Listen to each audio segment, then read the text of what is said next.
Good morning, Mr. Copeland. I'm Judge Whitaker. I think you've been before me before in unrelated matters. Huh? I'm the judge taking over this case now. So go ahead and have a seat. What I want to ask you right now, I know that you have been given immunity with regard to your testimony, and there had been at some point you didn't want to testify, at some point you did want to testify. The first question I have for you— I never wanted to testify. Okay, the first, well, right, want to is maybe the wrong term, but my question for you right now is, do you have an attorney at all? I don't know. You don't know whether you have an attorney? I would think that would be a no then, if you don't know whether— I was talking to Melanie, but— Melnick? Yes. Okay, didn't he ask to be relieved as your attorney, and did you sign something saying that's okay, you can get out of this? I don't. You don't remember? Okay. Does anybody know whether that actually occurred? I don't believe it occurred. Okay. I believe that Miss Bumpus, I know she was stand-in. she was standing, and I believe something was said on the record to the effect that Miss Bumpus was relieved. But yeah, I know she was. There was nothing about Mr. Melnick to my knowledge. Okay, maybe we— There was. Miss Bumpus actually said yesterday, I believe, during her testimony, that Mr. Melnick had directed her to tell Mr. Copeland that he could either exercise his, well, choose not to testify. Right. Or if he chose to testify, according to Miss Bumpus. Yeah, I remember she said, there's this paper I'm supposed to get him to sign. I'm trying to figure out whether it got signed. So I never got Mr. Melanie off my case. Okay, so he's still your attorney then? I guess. Okay, all right. Well, then that's the answer we've got for that. All right, so I'm going to try to get a hold of Mr. Melnick and see if he can be here with us this afternoon, because some of what I suspect you recall when you were brought into Judge Glanville's chambers with Ms. Bumpus and a couple of the people from the state, and there was a discussion that Ms. Bumpus and Ms. Hilton and Judge Glanville had with you. You asked some questions. They gave you some information. Some of that information was not actually factually correct.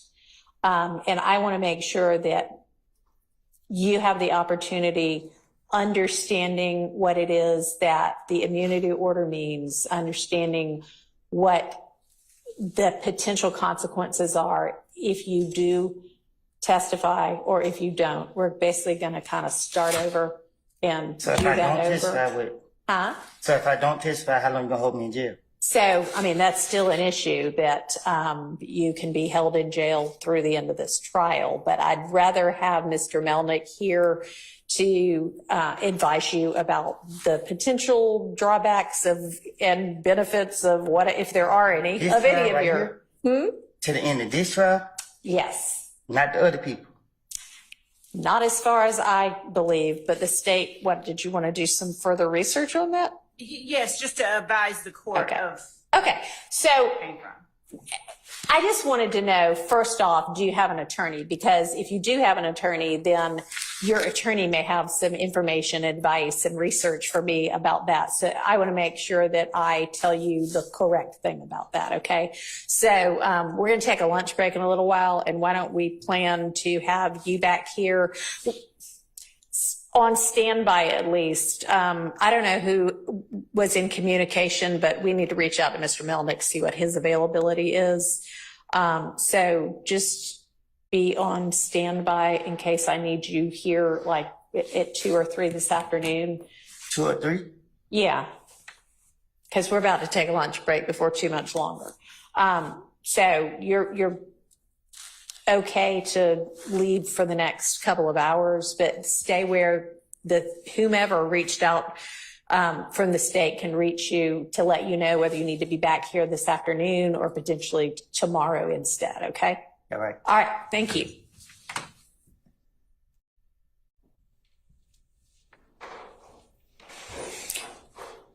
So, I don't know who. Okay, my litigation manager is going to reach out to Mr. Melnick, see if he can get a hold of, see if she can get a hold of Mr. Melnick and find out what his availability is. And depending upon his availability, we'll just see when it is that we have Mr. Copeland back. Because I want him to have the benefit of counsel. And then I also want y'all over the lunch break to work on whatever you think ought to be the correct advice to him. And if you, the state, believe that it is possible to hold him past the trial for which he is under subpoena, then you show me what authority Yes, Your Honor. lets you believe that. Okay. All right. Yeah. One thing, I think that the transcript reflects this from June 10th, and as well as Ms. Bumpus's testimony yesterday. Mm-hmm. She was emphatic that Mr. Melnick said, if you testify, I'm not representing you. So, and with the fact that Mr. Copeland said, No, what he said was, if you plead the fifth, I'm not representing you. So I don't know, what that means. I'm just going to reach out to Mr. Melnick, and at least Mr. Copeland thinks Mr. Melnick is still representing him. And if Mr.